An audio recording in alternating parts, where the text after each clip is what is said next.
நாம் தமிழர் கட்சியின் வளர்ச்சி பிடிக்காமல் கட்சி சின்னம் உள்ளிட்டவற்றில் பழிவாங்கும் நடவடிக்கைகள் மேற்கொள்ளப்படுவதாகவும், வேட்புமனு தாக்கலில் கூட நாம் தமிழர் கட்சியினர் மீது வன்முறை ஏவப்படுவதாகவும் கோவை தொகுதியில் வேட்புமனு தாக்கல் செய்துள்ள நாம் தமிழர் கட்சி வேட்பாளர் கலாமணி ஜெகநாதன் தெரிவித்துள்ளார்.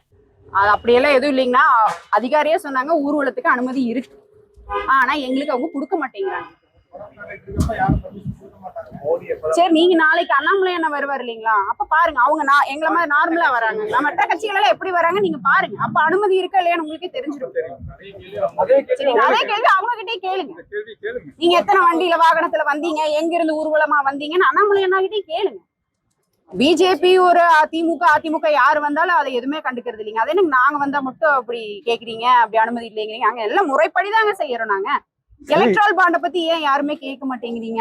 அண்ணாமலை வந்து நாளைக்கு கேளுங்க, அதை பத்தி வாயை திறந்து கேளுங்க. நீங்க அவங்களை பேச சொல்லுங்க, ஏன் அதை பேச மாட்டேங்கிறீங்க? கோயம்புத்தூர்ல எல்லாமே பிரச்சனை தாங்க. தமிழ்நாடு ஃபுல்லா கோயம்புத்தூர்ல இப்ப பாத்தீங்கன்னா ஜிஎஸ்டி அவங்க கொண்டு வந்ததே அதுதான். தென்னிந்தியாவின் மான்செஸ்டர் இந்த கோயம்புத்தூர்ல இப்ப சிறு குறு தொழில் எல்லாமே முடங்கிடுச்சுங்க. அது காரணம் யாருங்க? அவங்க கொண்டு வந்து ஜிஎஸ்டி வரி ஏய்ப்பு தானுங்க, பணமிழமும் பதிவு தானுங்க. இங்க தமிழ்நாட்டுல தமிழருக்கு வேலை இல்லை. அத்தனை வட இந்திய பல்லடா, திருப்பூர், ஈரோடு அதெல்லாம் பாத்தீங்கன்னா நெசவு தொழில் தான். அந்த நெசவு தொழிலாளர்களுக்கு எதுவுமே பண்றது இல்லையா? அவங்க என்ன பண்ணிருக்காங்க சொல்லுங்க? கோயம்புத்தூர்னாலே தென்னிந்தியா மான்செஸ்டர் இருந்து கோயம்புத்தூர் இப்ப அப்படியே இருக்குதுங்க. மக்களுக்கு இங்க எங்க வேலை வாய்ப்பு இருக்குதுங்க? படிச்ச பட்டதாரிகள் 1,00,000 பேர் வராங்க. எத்தனை வேலை வாய்ப்பு இங்க கொடுத்துட்டாங்க?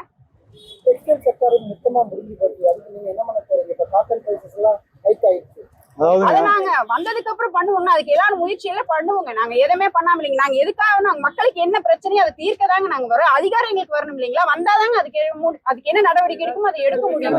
திட்டங்கள் எல்லாம் இருக்குங்க, நீங்க பாருங்க. மற்ற கட்சிகள் மாதிரி நாங்க இந்த திட்டம் வச்சிருக்கோம், அந்த திட்டம் வச்சிருக்கோம், பொய்யான வாக்குறுதி கொடுத்து போற கட்சி நாங்க கிடையாதுங்க. பல போராட்டங்களை நாங்க ஆட்சியில் இல்லாதப்பவே அதை தீர்த்து வச்சிருக்கோம் மக்களுக்கு. நாங்க ஆட்சி அதிகாரத்துக்கு வந்தோன்னு பாத்தீங்கன்னா எல்லா மக்கள் பிரச்சனையும் தீர்க்கிறதா முதல் வேலை. அது நீங்களே பாப்பீங்க. நாங்க செய்யும் போது நீங்க செயல்ல பாருங்க.